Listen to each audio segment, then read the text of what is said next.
Une sœur raconte, nous travaillons dans un cabinet de conseil et d'assistance juridique. Un jour, une femme est venue nous voir, vêtue d'une abaya noire. Elle était de grande taille, corpulente, avec de larges épaules, un visage sombre, laid et effrayant. Elle ressemblait plus à un homme qu'à une femme. Les avocats hommes ont commencé à s'éclipser discrètement pour éviter de recevoir sa plainte. Certains ont feint d'être occupés, si bien qu'il ne restait plus que moi pour l'accueillir. J'étais inquiète et effrayée par son apparence. J'évitais de la regarder autant que possible et je m'efforçais de ne pas rire des commentaires dissimulés de mes collègues afin de ne pas nuire à l'image du cabinet. Puis elle a commencé à parler avec un sourire très laid. Voici son histoire. Elle m'a dit « Je suis une femme qui n'a jamais eu de chance en amour. Les hommes me fuyaient. À 40 ans, j'étais encore vierge. Aucun homme n'a jamais frappé à ma porte. Ma seule peur était de mourir seule. Je rêvais d'avoir des enfants à aimer et à chérir. Mais Dieu ne m'a pas accordé cela. Un jour, ma voisine m'a proposé d'épouser un entrepreneur veuf, père de 4 enfants, à condition que je les serve et que je n'ai aucune exigence en tant qu'épouse. Juste une servante. J'ai accepté car c'était la première fois que quelqu'un me demandait en mariage. Je me suis mariée mais tout le monde me rejetait, y compris mon mari, comme vous l'avez fait ici. Les années ont passé et j'ai élevé ces enfants comme s'ils étaient les miens. Je les ai comblés d'amour et de tendresse, jusqu'à devenir une mère qu'ils aiment et respectent. Dieu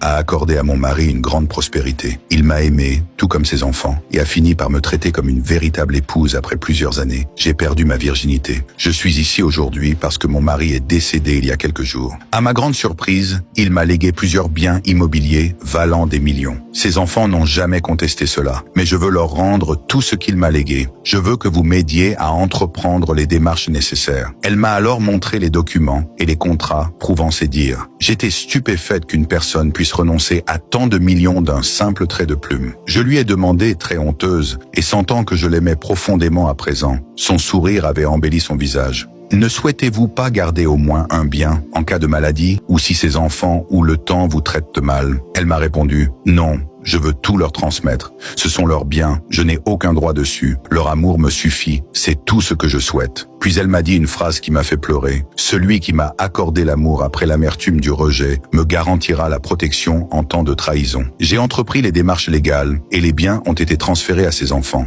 sans qu'il ne lui reste rien du tout. Je faisais cela en pleurant intérieurement, attristé par notre état et nos mœurs. Nous blâmons les autres alors que le défaut est en nous. Son apparence extérieure semblait laide à leurs yeux, mais elle n'était pas plus laide que leur jugement sur elle. Combien de perles sont enfouies dans des maisons abandonnées sans que nous le sachions? La beauté est une chance, la richesse est une chance, la force est une chance, la santé est une chance. Ces chances sont distribuées dans ce monde comme des épreuves et seront redistribuées dans l'au-delà comme des récompenses. Ne soyez pas attristés si votre apparence ou votre beauté ne correspond pas à vos souhaits, car la beauté et la laideur seront jugées devant Dieu, tout comme la force et la faiblesse, la richesse et la pauvreté. Le véritable triomphe est pour celui qui aura un siège de vérité auprès d'un souverain omnipotent. Ô Seigneur, fais que tes créatures nous aiment.